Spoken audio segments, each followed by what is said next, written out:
Bienvenue à tous dans ce nouvel épisode de Parlons Jeunes. Aujourd'hui, nous allons nous plonger dans l'univers de la créativité. Nous échangerons avec ces étudiantes qui ont choisi cette voie souvent critiquée, souvent jugée, mais passionnante, la voie de l'art. Sans plus tarder, je vais présenter mes invités parce qu'aujourd'hui, je n'ai pas d'hommes. J'ai un plateau entièrement composé de femmes qui se présenteront et qui échangeront avec nous tout au long de cette belle thématique. Moi, c'est Joëlla Motan-Dignoda, artiste plasticienne pluridisciplinaire, architecte en formation et membre actif du programme de leadership chez Equity Bank. Merci beaucoup. Et à ma droite, Bonjour à tous, je m'appelle Marie-Ange Likoudé, je suis étudiante en communication visuelle à l'Académie de Beaux-Arts de Kinshasa. Bonjour tout le monde, moi c'est Kevani Monka Kassia, je suis étudiante en architecture en première année à l'Institut supérieur d'architecture et d'urbanisme. Lisaü. Isaïe aussi. Mais mesdames, j'ai une question pour vous.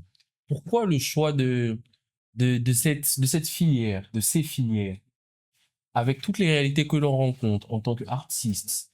Parce qu'aujourd'hui, l'art en RDC n'est pas assez reconnu.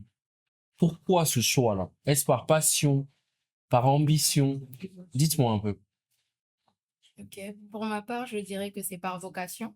Depuis toute jeune, je me sens faite pour ce métier-là et je sens que j'aurai beaucoup à apporter à des milliers à travers ce domaine. Voilà. En bref. Et Madame Likoundé, dites-moi.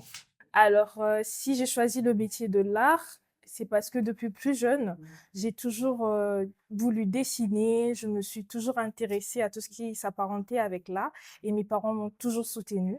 Et au bout d'un moment, je me suis lassée en quelque sorte, mais après, la passion m'est revenue. Comme on dit, le naturel revient au galop. Alors, je me suis décidée de m'orienter en art. Voilà, tout simplement. Alors pour ma part, c'était vraiment pas évident. J'aimais beaucoup dessiner quand j'étais enfant, également aussi, mais plus le temps passait, quand j'ai fini mes études secondaires, je savais pas trop qu'est-ce que je pouvais faire à l'université. Bon, j'ai vu ma capacité de dessiner, mais je n'étais pas vraiment penchée pour l'art, pour l'Académie de Beaux-Arts et tout ça. Mais j'ai remarqué que j'étais vraiment fascinée par des bâtiments. Partout où j'allais, je m'arrêtais toujours à observer, à détailler les bâtiments et je me suis dit, bah, pourquoi pas faire l'architecture? Et c'est quand j'ai commencé que je me suis rendu compte que j'étais vraiment faite pour ça, en fait. Donc, c'est venu plus tard, cette vocation, cette passion-là. À vous entendre, mesdames, c'est plus par passion. Mais j'aimerais savoir comment votre entourage, les parents, ont réagi à votre choix de cette voie artistique.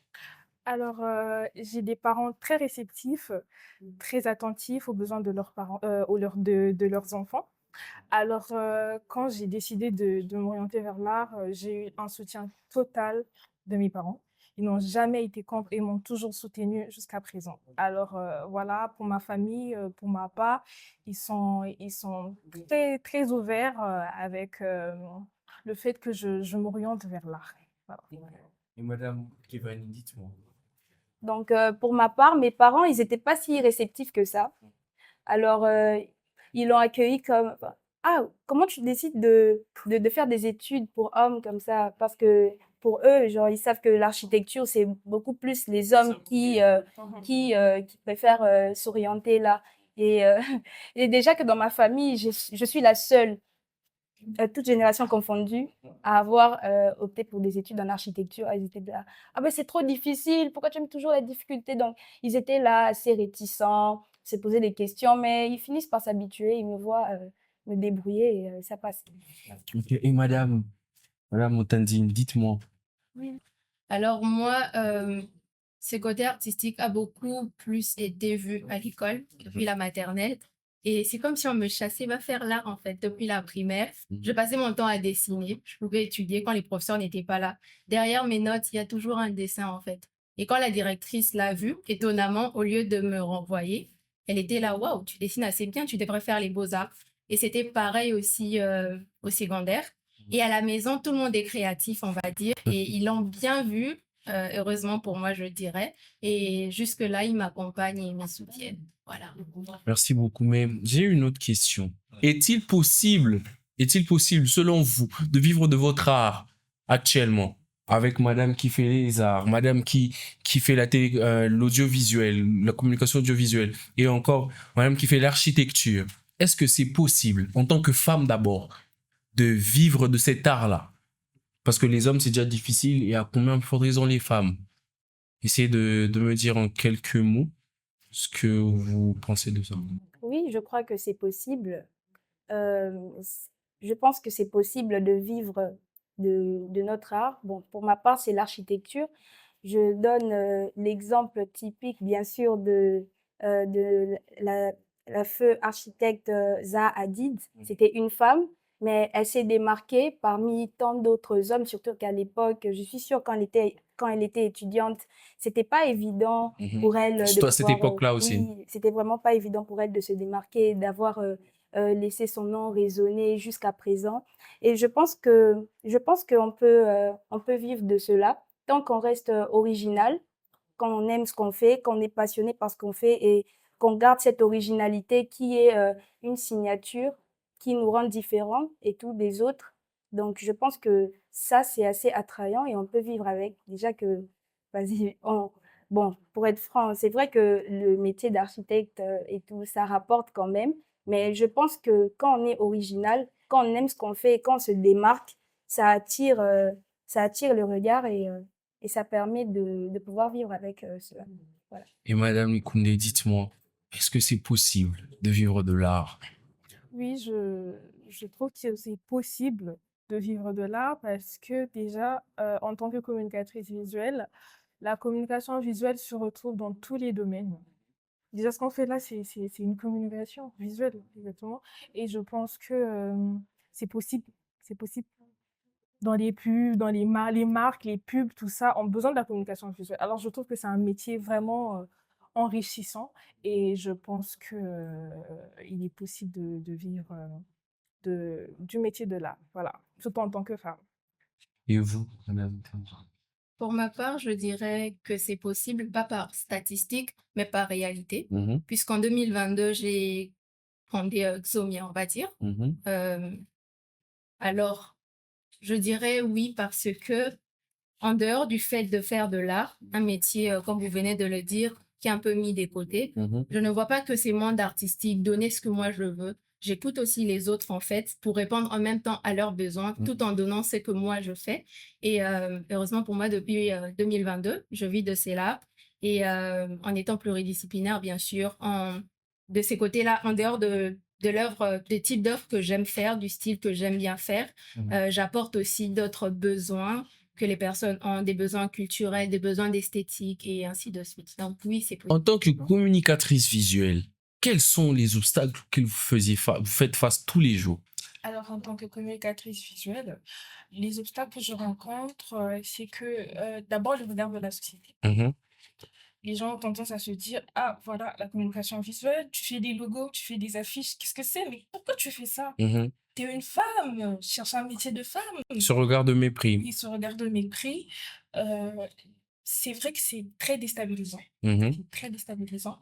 Mais au bout d'un moment, la passion nous anime mhm. et on se décide de foncer. Voilà. Et la communication visuelle ne s'arrête pas seulement aux logos, aux affiches. En tout cas, la communication visuelle est partout. Ce que nous faisons là, c'est la communication visuelle. La télé que nous regardons très souvent, c'est la communication visuelle. Nos téléphones, les applications, c'est la communication visuelle. Alors, c'est un métier qui a des tentacules très Mhm. étendus. Mhm. Et je pense que on peut, la société devrait changer son regard vis-à-vis de la communication visuelle. Et aussi, il y a un problème de financement, Mhm. exactement. La politique culturelle aussi. Mhm. Et voilà les obstacles, parce que en tant que communicatrice visuelle, je vois les enjeux de très près. Mhm. Je suis très proche de la technique. Je suis très souvent sur les réseaux sociaux parce que mon métier évolue exactement avec la machine. Mhm. J'ai besoin de ça. Et je vois tout ce qui se passe. Et donc, voilà. Ok, Madame l'architecte en Et formation, pour quels sont ma vos obstacles?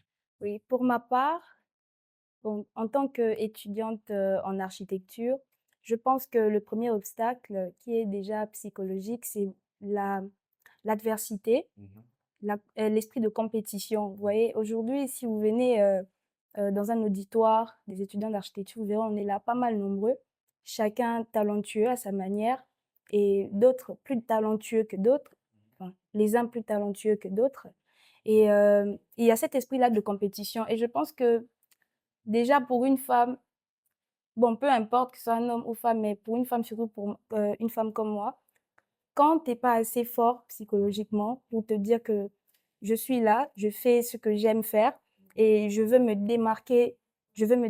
laisser ma signature, mes empreintes architecturales» et que tu te compares aux autres: «Ah, est-ce que je peux faire plus que les autres? Est-ce que je suis assez bien? Est-ce que je suis à la hauteur?»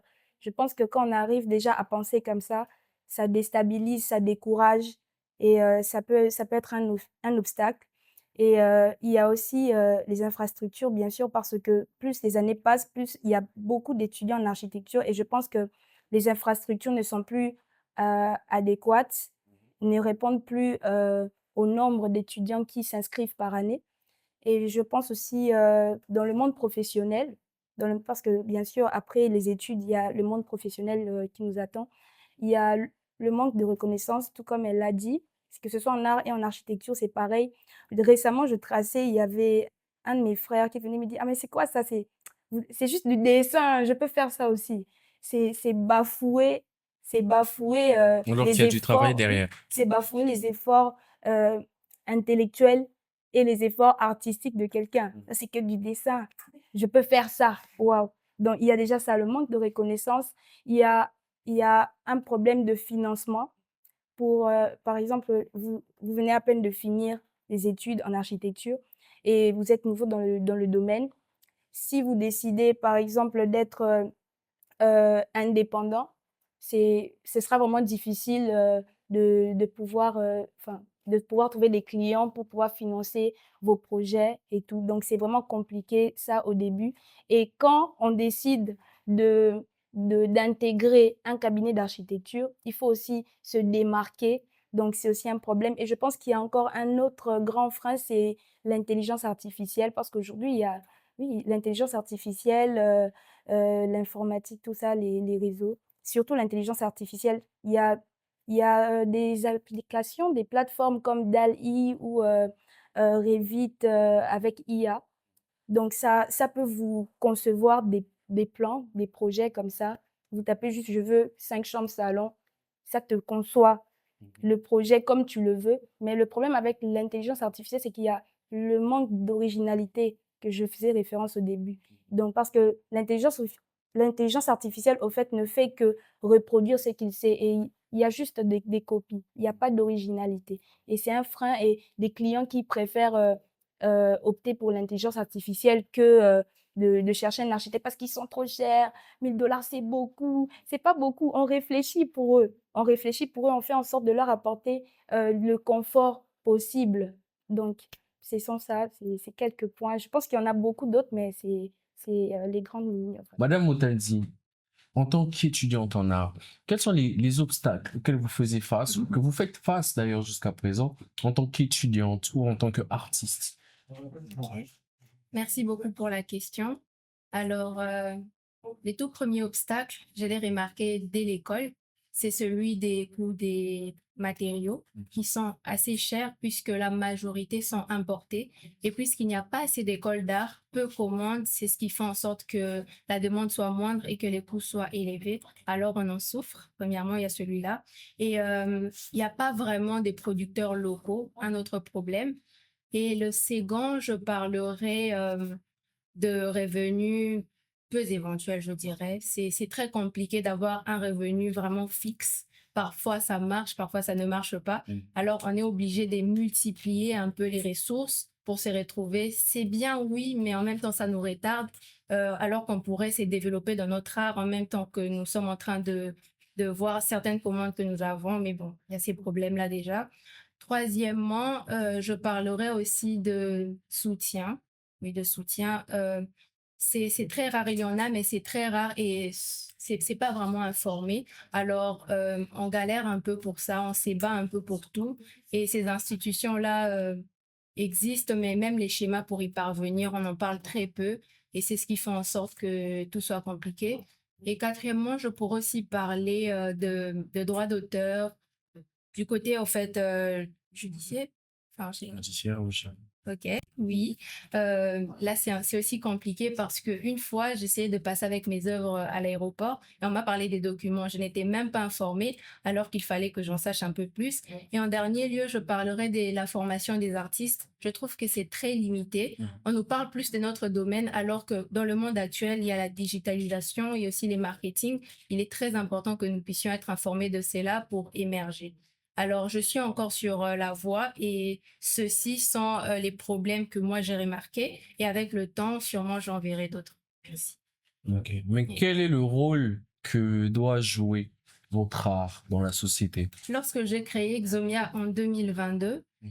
mon rôle à moi, enfin mon objectif était celui d'éveiller les consciences, d'informer, euh, d'être porteur de la culture congolaise, la mettre en avant et rappeler les bonnes valeurs aux autres et faire de ma passion une profession, on va dire, une profession qui joue un rôle économique et qui rapporte vraiment à beaucoup.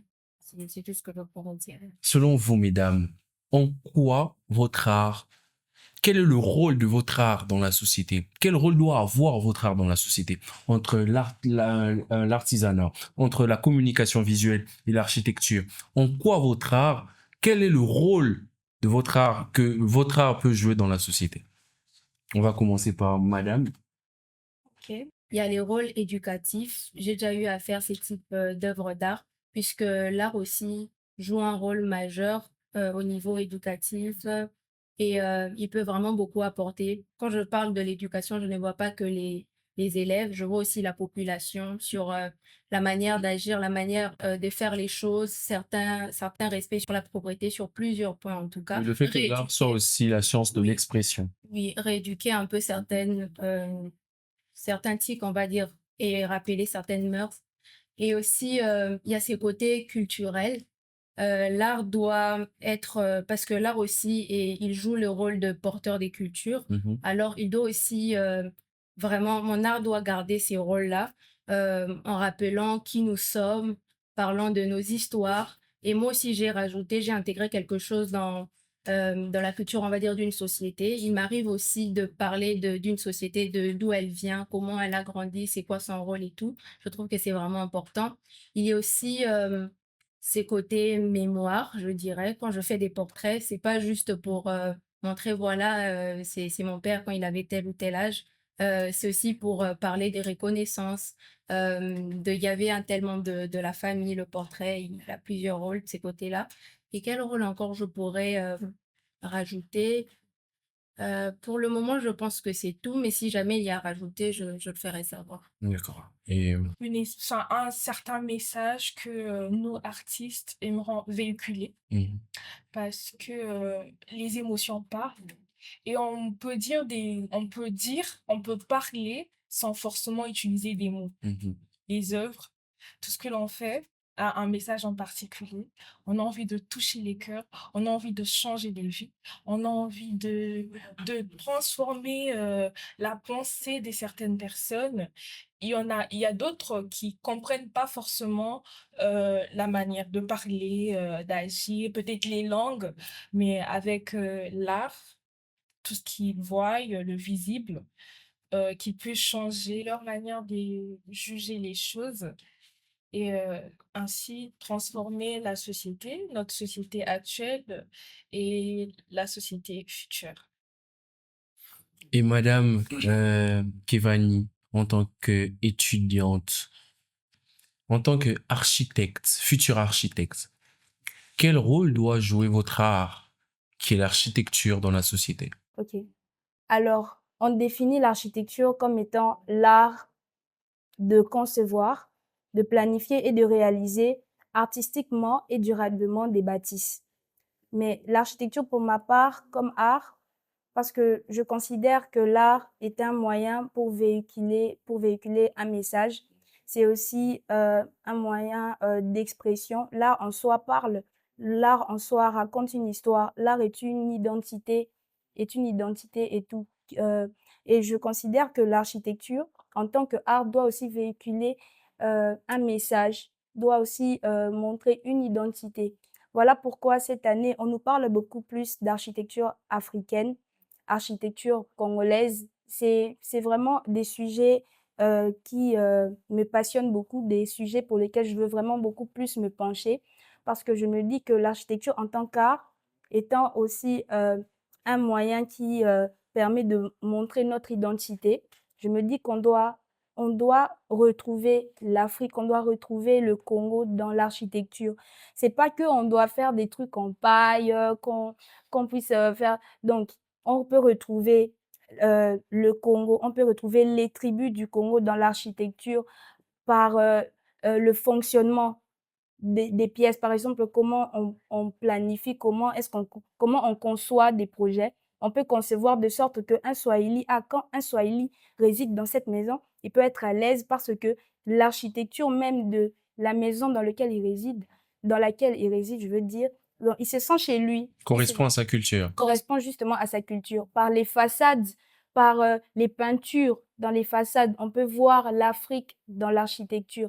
Donc, je pense que dans l'architecture que moi je me spécialise, c'est l'architecture qui prône les valeurs, l'identité de l'Afrique. Culturelle et autres. Oui, voilà. Ok. Mais dites-moi, comment vous voyez-vous dans 5 ans, de façon bref, en tant que communicatrice visuelle, architecte, artiste? Mais si vous aviez un goal à atteindre, comment vous voyez dans 5 ans? Madame Ikoundé, nous commençons par vous. Je me vois, dans 5 ans, je me vois comme une designer graphique de renommée qui, qui change les choses, qui bouleverse les choses, qui apporte de la nouveauté au monde, qui apporte de la nouveauté à notre pays, qui associe la culture africaine, la culture congolaise, qui la marie parfaitement, qui apporte des nouvelles choses, nouvelles opportunités à d'autres qui n'ont peut-être pas eu cette occasion. Alors, j'ai une question pour vous, mesdames. Comment vous voyez-vous dans 5 ans, dans chacun de vos domaines, en tant qu'architecte, communicatrice visuelle et artiste? Comment vous voyez-vous dans 5 ans? Je vais commencer par Madame Kevani qui me dira comment elle se voit dans 5 ans en tant qu'architecte. Je pense que dans 5 ans, je ferai partie de ces architectes-là qui défendront et qui vont beaucoup plus représenter et parler de l'architecture congolaise. Je pense que je ferai partie de ces architectes-là qui pourront user de la culture congolaise, de notre identité locale, de tout ce qui nous définit au fait, et je pourrai les représenter dans mon art, qui est l'architecture au fait. Alors, moi, dans 5 ans, je me vois émerger dans ce que j'ai déjà commencé il y a 3 ans et renforcer en fait ce que je viens de citer dans les différents rôles que je compte apporter dans la société. Déjà, je me vois plus expérimentée qu'aujourd'hui et j'ai appris certaines langues internationales pour porter ma culture ailleurs, partout dans le monde. Et je me bats aussi pour apprendre certaines langues qui nous sont communes, un peu plus connues ici en RDC, pour parler de notre culture, un peu rappeler, parce que aujourd'hui, maintenant que j'étudie, je me rends compte que peu connaissent notre culture. Ça me fait un peu mal et j'aimerais un peu aussi relever cette cote, cette connaissance sur notre culture à nous, à travers mon art, différentes langues et l'art lui-même, qui est un langage universel. Et voilà, c'est un peu ça. Et aussi, apprendre à collaborer avec les autres, parce qu'aujourd'hui, je trouve que les artistes sont un peu divisés, c'est chacun pour soi. J'aimerais un peu nous remettre ensemble pour exceller, parce que seul, on va vite. Enfin, c'est quoi la citation? Seul, je pourrais. Seul, Seul, on va vite. on va vite, mais ensemble, on va plus loin. Voilà, c'est ce que je... C'est tout. C'est tout ce que je dirais. Donc, et j'ai une dernière question pour clôturer ce bel épisode. Si vous devriez donner des conseils aux personnes, aux jeunes qui veulent, comme vous, entreprendre vos voies respectives, les femmes, quels conseils vous auriez à leur donner? Madame Kinde, vous allez me dire. Ce conseil que j'aimerais donner à ce jeune artiste qui aimerait évoluer dans le domaine de l'art. Alors l'art, c'est un chemin semé d'embûches. Ce n'est pas facile, mais avec la passion et beaucoup d'amour, beaucoup de persévérance, beaucoup de patience, c'est possible d'atteindre un certain objectif. Et aussi, rien n'est impossible à celui qui peut, celui qui croit, parce que quand on veut, on peut. Madame Kevani, dites-moi. Alors, ce conseil que j'aimerais donner à ce futur étudiant qui aimerait s'orienter en architecture, que l'architecture, c'est cardio. C'est vraiment cardio. Alors, il faut être fort psychologiquement, mentalement, il faut être fort physiquement, il faut être fort financièrement parce que acheter des papiers tout le temps, on achète continuellement des matériaux. Il faut être fort corps, âme et esprit, voilà. Faut pas préjuger l'architecture. Il y a beaucoup de gens qui ont des préjugés sur l'architecture. C'est trop compliqué, c'est difficile, les nuits blanches, il y a tout ça, ces préjugés-là. Mais je pense qu'au-delà de tout ça, je pense rien, qu'il y a rien qui puisse être facile dans peu importe les domaines. Mais avec la motivation, avec la détermination et la volonté, on peut toujours faire face à n'importe quelle difficulté. On peut toujours gravir des échelons. On peut toujours atteindre le sommet. Donc, c'est un peu ça ce que je dirais à la personne qui voudrait vraiment s'orienter en architecture, de jamais baisser les bras, même quand ça semble être compliqué, même quand on se remet constamment en question. Est-ce que je suis vraiment fait pour l'architecture? Est-ce que je vais tenir le coup? Est-ce que je vais arriver jusqu'au bout? Je pense que dès qu'on prend la décision d'entrer là, donc on a les capacités d'atteindre le sommet, voilà. Et l'artiste, comment, quel conseil vous donnerez à ces jeunes qui veulent évoluer dans l'art, peu importe la filière, quel conseil vous donnerez? Avant de commencer, j'aimerais citer une petite phrase d'un livre que j'ai beaucoup aimé. Lorsqu'on vit en société, ne donnez pas ce que vous aimez aux autres, donnez-leur ce qu'ils veulent. Par exemple, si on veut pêcher et tout, on ne donne pas un gâteau pour que les poissons mordent à l'hameçon, on lui donne des verres. Vous allez voir, ils vont s'amasser. Qu'est-ce que je veux dire par là? Gardez votre idée, celui d'être artiste, de faire l'art. Gardez-le, mais écoutez aussi les besoins des autres, ce qu'ils veulent vraiment. Et c'est ce que vous allez leur donner à travers votre art, à travers votre style. Et quand vous voulez commencer, l'art, c'est un métier aujourd'hui qui est sous-coté et malheureusement, il y a beaucoup des négativités qui se disent autour. Quand vous entrez dans ces domaines, entrez avec une pensée positive des gagnants. Et quand vous entrez de cette manière-là, même celui qui est plus talentueux que vous et qui pense négativement, il vous arrivera pas à la cheville, plus le temps passe. Alors, excellez, formez-vous, apprenez plus et aimez ce que vous faites et surtout, faites-en une passion et répondez aux besoins du monde. Voilà. Merci à tous, c'était Parlons Jeunes. Aujourd'hui, nous avons parlé reconnaissance, nous avons parlé passion, nous avons parlé réalité. Alors, restez connectés pour la suite des épisodes. Merci.